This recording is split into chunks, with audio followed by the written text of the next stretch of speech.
இந்திய சமூக அமைப்புகள் ஒன்றிணைந்து எளிதில் பாதிக்கப்படக்கூடிய குடும்பங்களுக்கு கை கொடுக்குமாறு மூத்த துணை அமைச்சர் முரளி பிள்ளை கேட்டுக்கொண்டுள்ளார். வெவ்வேறு சமூகங்களுக்கு இடையில் பிணைப்பை வலுப்படுத்த வேண்டும். சிங்கப்பூரை அடுத்த கட்டத்துக்கு முன்னெடுத்துச் செல்ல இந்திய சமூகத்தில் அடுத்த தலைமுறை தலைவர்களை அடையாளம் காண வேண்டும் என்று திரு முரளி கேட்டுக்கொண்டார். தமிழர் பேரவை நடத்திய கல்வி உதவி நிதி வழங்கும் நிகழ்ச்சியில் கலந்து கொண்டு அவர் பேசினார். தமிழர் பேரவை 158 மாணவர்களுக்கு கல்வி உதவி நிதியை வழங்கியுள்ளது. ஒவ்வொருவருக்கும் 300 வெள்ளி முதல் 500 வெள்ளி வரையிலான நிதி வழங்கப்பட்டது.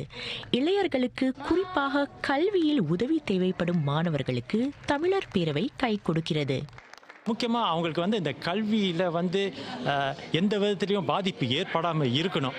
ஸோ அந்த வகையில் இந்த கல்வி உதவி நிதி அவங்களுக்கு ஓரளவுக்கு உதவி செய்யும் நம்புகிறோம். இந்த பிள்ளைங்கள் அவங்க வளர்ந்த பிறகு இந்த சமூகத்துக்கு அவங்க திருப்பி கொடுக்குற அளவுக்கு அவங்கள கொண்டு வர்றதுக்கு நாங்கள் ஒரு திட்டம் போடுறதுக்கு முயற்சி பண்ணிக்கிட்டு இருக்கோம். சமூக கல்வி நிதி உதவியால் பல நன்மைகள். ரொம்ப சந்தோஷமாக இருக்கிறது.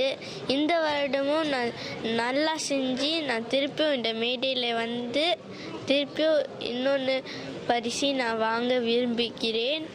இந்த காசை வச்சு சேவ் பண்ணிட்டு பிற காலத்தில் நான் இது யூஸ் பண்ணுறேன். மட்டும் இல்லாமல் இந்த நிதி உதவி சில பெற்றோர்கள் குழந்தைகளை இணைப்பாட வகுப்புக்கு அனுப்ப ஆசைப்படுகிறார்கள். ஆனால் போதுமான நிதி இல்லாதனால அனுப்பாமல் இருக்கலாம். இதை பயன்படுத்தலாம். கல்வியோட சேர்த்து மற்ற அம்சம் இருந்தால் அவங்க பிள்ளைகள் முழுமையாக வளர்ச்சி அடையலாம். அதுதான் முக்கியம். இது கண்டிப்பாக அடுத்த கட்டத்துக்கு போக உத்வேகமாக இருக்கும் அவங்களுக்கு. இந்த அவார்டு இந்த ஆண்டு இப்போ வாங்குறாங்க.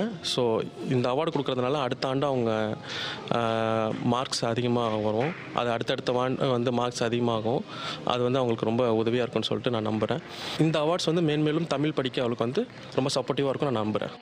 தமிழர் பேரவை கடந்த 25 ஆண்டுகளில் சுமார் 5500 மாணவர்களுக்கு சுமார் 500,000 வெள்ளி சமூக கல்வி உதவி நிதியை வழங்கியிருக்கிறது.